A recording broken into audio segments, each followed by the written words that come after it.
le bureau est trop petit. Je ne sais pas pour recevoir au bureau. Ici, c'est l'Assemblée provinciale du Sud Kivu.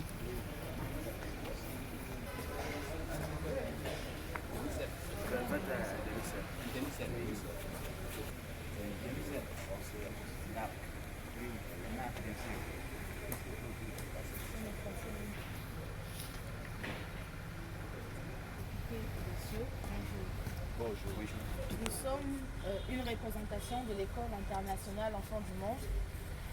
Nous disons sincèrement merci au président de l'Assemblée provinciale d'avoir accordé une réponse favorable à notre demande. Notre équipe, composée de Amani Mageza Naomi, Isetu Mubigalo de 6e avec Naomi, Wiru Murula de 6e primaire, Faith Changa Changa de première scientifique, Kirongozi de 2e construction bâtiment, Mukua wa Mutombo Makpela de 7e EB et enfin moi, Bugondo de Diana de 2e scientifique. Notre parler avec vous sur le mois de la femme. Sur ce, notre mot de ce... Enfin, sous votre permission, un petit... Ici, c'est au bureau de l'Assemblée provinciale du Sud Kivu. Nous sommes là, les élèves de l'École internationale Enfants du Monde, avec monsieur l'honorable président de l'Assemblée nationale, de l'Assemblée provinciale du Sud Kivu.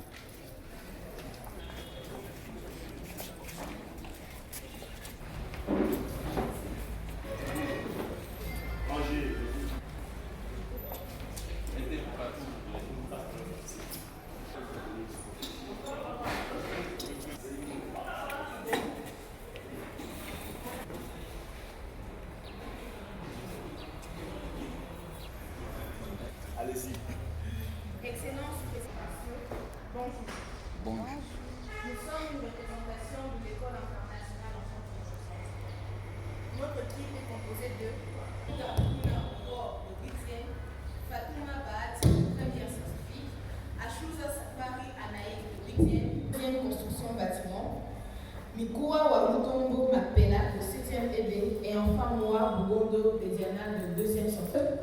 Notre mot de circonstance sera présenté par Anaïs Safari de 8e EB, Amani Mageza et Isetu Mubigalo de 6e primaire. Sur votre permission, un petit commentaire sera fait par quelques membres de notre équipe. Mot de circonstance et provinciaux de l'Assemblée provinciale, chers élus du peuple, chers membres du bureau. Aujourd'hui, est pour moi un jour inoubliable, un jour jamais vu et tout entière. Que le Seigneur Tout-Puissant, Maître de temps et de circonstances, vous comble de sa grâce infinie. Chers membres de l'Assemblée provinciale, l'humanité tout entière a célébré le 8 mars national de la femme.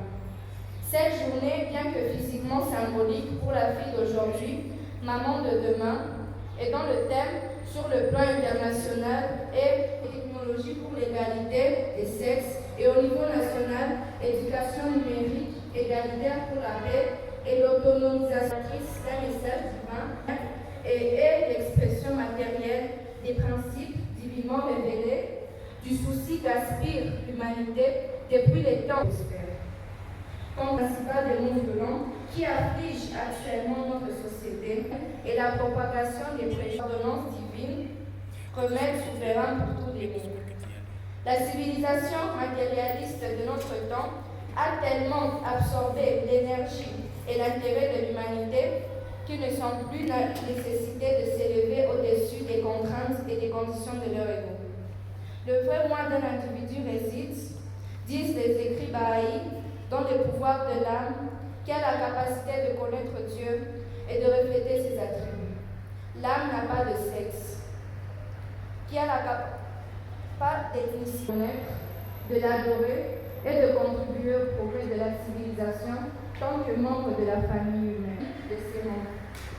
Inexorablement, évoque alors, reçu l'impulsion des révélations divines. L'humanité se trouve à présent au terme de la période de son adolescence turbulente et traverse une période de transition. entendu les étapes précédentes.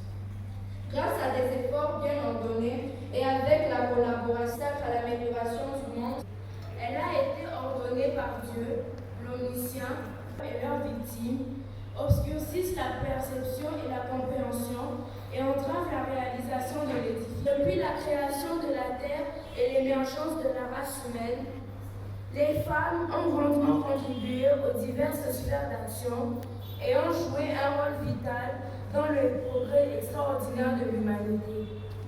Leur soutien à la vie communautaire et à la survie sont des exemples éloquents et rassurants des capacités incontestables dont disposent ces pourvoyeuses de la vie, les mères des nations.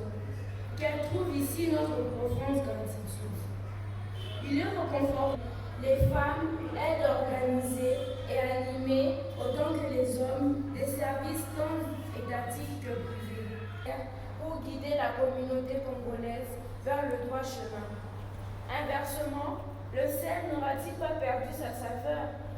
Daigne les cordes des anges du ciel nous assister dans ce sentier de service. Un autre aspect si capital, corollaire à ce thème, est celui lié à la paix et l'unité nationale. Comme nous le savons, notre pays est doté d'une remarquable diversité ethnique et culturelle, laquelle constitue sa beauté et sa richesse. Mais, hélas, notre nation a maintes fois souffert de conflits, ce que tous les peuples veillent à ce que les divisions, particulièrement celles liées à l'ethnicité, ne prennent pas racine dans notre communauté. De telles divisions peuvent entraver nos efforts pour développer notre communauté et pour favoriser les progrès de la nation. Notre devoir en tant que Congolais est, à cet effet, d'agir comme des véritables champions de l'unité de l'humanité et de promouvoir cette unité dans nos communautés et dans la vie. L'école internationale enfants du monde, qui s'aligne dans votre vision de former une nouvelle race d'hommes pour un Congo meilleur et prospère, prône l'unité dans la diversité, aussi bien dans le recrutement des enseignants que dans l'instruction des élèves, et offre un enseignement beaucoup plus pratique, basé sur l'amour et le respect de la dignité humaine. De cette façon, en plus de l'acquisition des sciences et des arts, un accent particulier est mis sur l'acquisition et le développement des qualités morales pour l'habilitation de la nouvelle génération. Son programme des cours à vocation purement technique, avec l'outil informatique à l'avant-garde, offre également des opportunités aux jeunes désalphabétisés pour l'apprentissage des différents métiers. L'ignorance est la source première de tous les maux. Les effets de l'ignorance rendent les gens aveugles à la vérité universelle. Le combattre serait, aux yeux du très miséricordieux et de tous, un acte pur, convenable et louable. Il est donc du devoir de faiseurs d'opinion et de parents de consacrer tous leurs efforts à élever la fille et le garçon, à les nourrir de connaissances, les instruire dans les sciences et les arts. Tous doivent savoir, à cet égard, atteindre aux splendeurs du soleil de certitude et être suffisamment illuminés. La promotion de la digitalisation de l'enseignement et, en conséquence, l'apprentissage de l'outil informatique dans les cadres formels ou non formels devrait être au cœur de vos réflexions pour rendre pratique le thème de la journée de la femme pour cette année. Soutenir et encourager les actions féminines et leur accorder leurs droits dans la mesure de vos possibilités est l'un des devoirs du gouvernement. Les filles en général, et particulièrement de notre école, nous réitérons notre gratitude à vos efforts inlassables et adressons nos supplications exaucables au Seigneur de tous ceux qui se trouvent sur la terre et au ciel, l'Omnipotent, et notre havre dans la détresse, pour un soutien inconditionnel et d'assister tous ceux qui s'élèveront pour servir sa cause sacrée. En somme, nous vous dédions cette citation révélée par Baha'u'llah, fondateur de la foi Baha'i. L'homme et la femme sont comme les deux ailes de l'oiseau. Si l'on déprime un, l'oiseau ne pourra jamais voler, s'élever et progresser. C'est-à-dire qu'aussi longtemps que les capacités des femmes ne seront pas développées au maximum, l'homme ne pourra jamais atteindre la grandeur qui serait la sienne. Que vive la femme, que vive la République démocratique du Congo, que vive l'École internationale Enfants du Monde. Je vous remercie.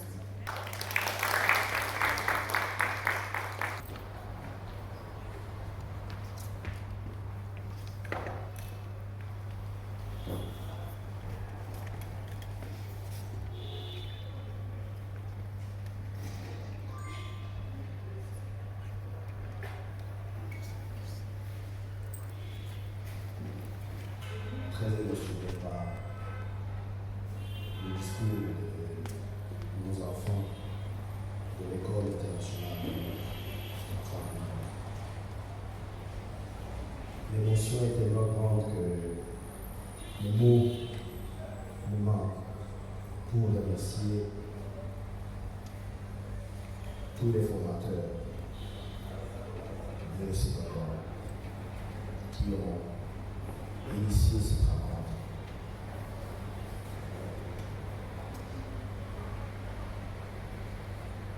Je serai très bref, peut-être en une phrase ou en deux phrases. Au-delà du plaidoyer que je viens de suivre, lu par nos enfants de l'École internationale Enfants du Monde, il me semble que je viens d'écouter, d'entendre, de suivre toute une leçon sur les droits de l'homme, sur l'égalité de l'homme et de la femme. Et je retiens le dernier paragraphe qui dit ceci, si j'ai bien compris, que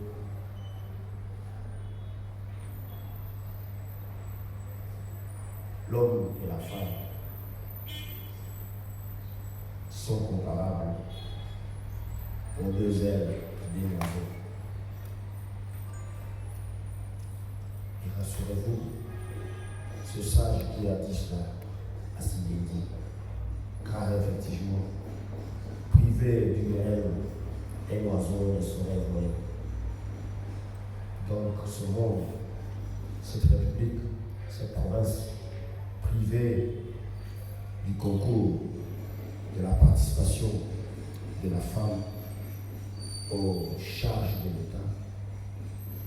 l'État congolais, la province du Sud-Kivu, ne saurait décoller.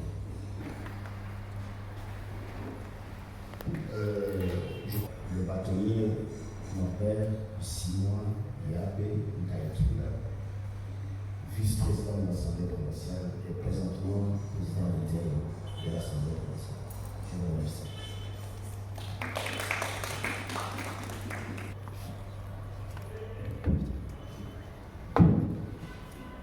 Je suis Elie Gilman Babushi, proviseur de l'École internationale Enfants du Monde. Merci. Je suis Vanessis Mukabo Emmanuel, directeur de la section primaire École internationale Enfants du Monde. Je suis Zawadi Chanceline, je suis enseignante à l'école primaire de l'École internationale Enfants du Monde. Ali Foura, caissière de l'École internationale Enfants du Monde. Maculée Bachilouango Chakalenge, titulaire de l'école primaire en 6e année. Réseau Pignota André, secrétaire à l'école primaire. Merci. Je suis Yamoun Barachikwakiwa Justin, enseignant de l'informatique à l'école secondaire. Je suis Moses Ilia Katabesha, directeur de discipline et enseignant d'anglais à l'École internationale Enfants du Monde, section secondaire.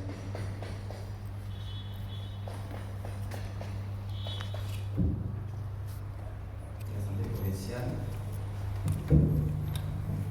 vous avez honoré et vous avez suivi avec intérêt, prouve combien vous avez un regard très rapproché à l'éducation de ces enfants. Ils vous ont laissé Nous espérons que vous allez l'exploiter et voir dans la mesure du possible répondre à leurs attentes. Nous n'avons pas suffisamment de temps et surtout que vous avez une assemblée plénière. Donc sincèrement, merci. Et au nom de l'école Enfants du Monde, nous sommes prêts à recevoir vos recommandations, vos orientations pour que l'action éducative puisse nous aider à former une nouvelle race d'hommes. Merci beaucoup.